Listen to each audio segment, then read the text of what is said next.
Live from Fargo and serving you on TV, online, and on the go. This is Valley News Live at 5. We begin tonight with some breaking news that will impact some drive times. What you're looking at is I-94 East. Traffic speeds there are picking up now after a multi-vehicle crash to the east of there. Our view from our Skycam is blocked by trees, and getting to the scene has been challenging. We're not hearing any word of serious injuries, but did get word of a car that was smoking. There's also word of another smaller crash on the end of the ramp. You can see that there. And another one on the ramp. Our best advice is to avoid that area for the next 30 minutes or so. 4 Fargo men's Facebook posts are going viral after the group stood outside of the Red River Women's Clinic yesterday to support anyone headed inside. But the men say, most importantly, they want to be there to make sure women are safe and protected from protesters. Valley News Live's crime and safety reporter Bailey Hurley talked with the men today and has more on a story you'll only see here. Matt Becker and a friend were walking to grab a quick bite to eat a few weeks ago when he says protesters outside the women's clinic started harassing them. And it just made me really upset that you can't even go get lunch without getting harassed because they think you might be going to the clinic or something like that. And Becker says it only left him with a bad taste in his mouth for the women who were actually at the clinic that day. I don't care if you want to protest, that's your right. Stand there with your sign, even if it's a super messed up sign. Stand there do your thing. But for you to go out of your way to hurt someone like that, I don't feel that. Eventually inspiring Becker and his friends to have a different type of presence at the clinic. If you can spread more positive, negativity will come, but if you can spread more positivity, then why not? Posted up with shirts and signs yesterday, they say they wanted to let women know they were allies. It's not a horrible thing. You shouldn't go home and feel worse about it than you possibly already do. But some claim the group only did it for social media attention, a claim Becker says is just not true. I don't care if it goes on Facebook. I don't care if it goes on Snapchat. At the end of the day, I want someone to feel better about what they're going through. The group says their goal is to be out here every Wednesday to help keep women safe. If I can't make it, if they can't make it, we have friends that support this that will make sure you're good. Yep. If you don't feel safe, we want you to feel safe. All 4 also tell me they'll even go inside the clinic with you if that's the support you need. In downtown Fargo, Bailey Hurley, Valley News Live. All 4 men tell Valley News Live the feedback on their post has been very positive, but they do say if a woman tells them their presence at the clinic does not make her feel safe, then the group will leave. A drug bust at a home in rural Red Bee, Minnesota turned up nearly 100 grams of crystal meth and a baby. During a search of the home, officials found high-grade meth, estimated at nearly $10,000. Officers also found 2 people in the home, along with scales related to illegal drug operations. 57-year-old Barbara Thunder and 25-year-old Zach Head are both facing charges of unlawful possession of a controlled substance and child endangerment. Outdoor activities and construction took a hit this afternoon with the downpours, multiple that moved through the area.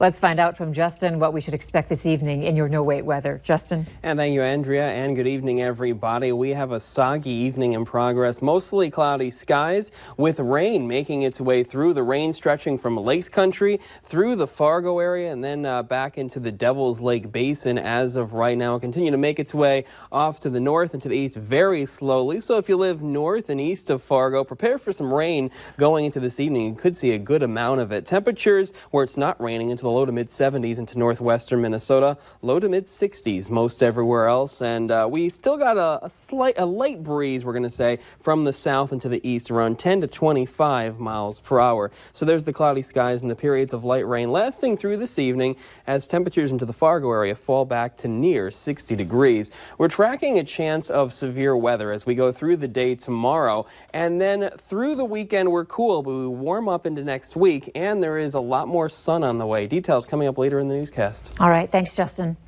A Minnesota man is walking free after a Polk County jury acquitted him of a felony sex crime. 40-year-old Jeremy Jurdy was charged with 1 count of first-degree criminal sexual conduct after allegedly having multiple sexual encounters with a young boy. Jurdy's trial started on Monday, and a jury handed down their decision Wednesday.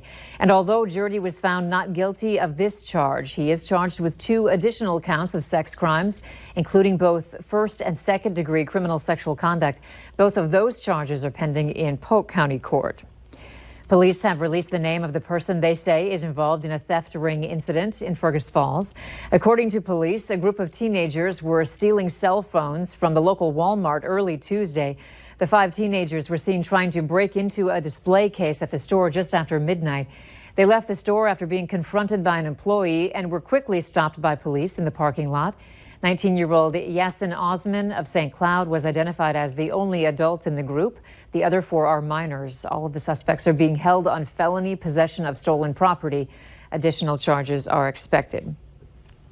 The Better Business Bureau of Minnesota and North Dakota and AARP are teaming up to offer a free event to educate seniors about recent scams. Moorhead Scam Jam will take place from 8 a.m. to noon on June 26th. That's a Wednesday. This is a free fraud prevention event aimed at educating seniors and caregivers about recent scams impacting the marketplace. Scam Jam is open to the public and includes a light breakfast, a resource fair, and advice and information from fraud experts. It will take place at the Yumcomp Center at 202 First Avenue North in Moorhead. There's a spotlight on safe swimming today. Local pools are participating in the world's largest swimming lesson, which is an international event that aims to keep kids safe when they're near water. But as Valley News Team's Veronica Marshall found out, the local commitment to keep kids safe near the water extends beyond just today.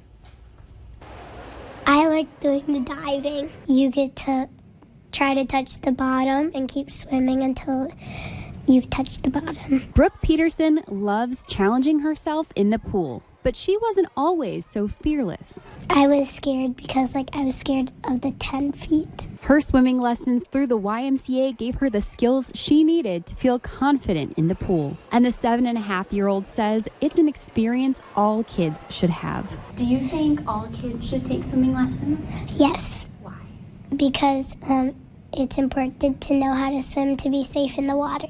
But not all kids are able to stay safe around water. Over the last year, there have been 4 deadly drownings in our area, all of them involving kids. To address the problem, local aquatics leaders in Fargo, West Fargo, and Moorhead formed a task force to make swimming lessons more accessible for at-risk groups. We have pools, and we offer swimming lessons at all those pools. We unfortunately don't have any transportation, and that is an issue with some of the low-income and new American populations. To help with that, local police departments are stepping up. Through our task force, we're working on that with our local police because they've got the ability to reach out to those groups and provide transportation, and we've got the swimming lessons for them. Swim programs are also removing financial barriers for families. So we want swimming lessons to be accessible for everyone, so we have program scholarships along with membership scholarships. So it's really about being there for the community's needs, and I think water safety in Fargo-Moorhead's a huge part of the community need. It's important to know how to swim to be safe. In Fargo, Veronica Marshall, Valley News Live. According to the CDC, drowning is the leading cause of unintended injury-related death for kids between the ages of 1 and 4 years old. It is the second leading cause for children under 14. We now know what's going into a portion of the former Best Buy building by West Acres Mall. Foss Swim School is expected to open this fall. They made the announcement this morning. They offer swimming lessons for children, including private lessons, along with swim camps, family swim, and skill clinics. Foss Swim School has several locations in the suburbs of the Twin Cities. North Dakota is the only state getting younger this decade. That's according to the U.S. Census Bureau. Recent data released by the Bureau shows North Dakota's median age dropped from 37 in 2010 to 35 in 2018. The data also shows North Dakota is younger than each of its neighboring states, with Minnesota at 38, Montana at 39, and South Dakota at 37 years of age. The state held its position as the 4th youngest state behind Utah at 31, Alaska at 34, and Texas at close to 35 years of age. The commute in Moorhead is getting worse for some of you. Crews are working on a water main replacement project on 20th Avenue South in Moorhead between 8th and 11th Streets South. Officials say the closure will last between 2 and 4 weeks, and that's weather permitting. Hundreds of students in FM Metro school districts go without a permanent place to sleep. Those statistics were released in a new report by the Fargo-Moorhead Coalition to End Homelessness. As of May 2019, the report shows 581 students were identified as homeless in the FM Metro school districts. In total, the group found about 1,000 people are experiencing homelessness in the FM area. The report breaks down the numbers and finds men make up the majority of the homeless population at 49%. These are just a few numbers pulled from the report, but you can find more on our website, valleynewslive.com. Fargo is adding another grocery store to its list. Aldi is now open, and that marks the first one in North Dakota. The new store is located on 13th Avenue next to Planet Fitness and Red Lobster. Aldi first came to the region with its Dilworth location, but Fargo customers were eager to have one in their city. I'm blown away at how many people are out here waiting this morning. It's absolutely incredible. You can tell that they're extremely excited about the value that Aldi offers customers, and they've been telling us that for years, but to see it manifest in this type of a line is pretty incredible. There are over 1,900 Aldi locations throughout the U.S. Detroit Lakes native and Minnesota Vikings receiver Adam Thielen held his youth football camp today in Fargo. Organizers say over 200 kids ages kindergarten to 8th grade were in attendance. They got a chance to perform various drills involving running, passing, and catching. This is Thielen's third camp this summer after holding 2 camps in the cities. Thielen says it's a special time for him and his family since his young son, Asher, is out running around. With these young kids, it's just all about having fun and not getting frustrated if you drop a ball or can't do something perfect. They're at such a great age to just come out here and enjoy it, work hard, and not really worry about being really good or being the best. Thielen also says he enjoys making an impact on these kids and putting smiles on their faces.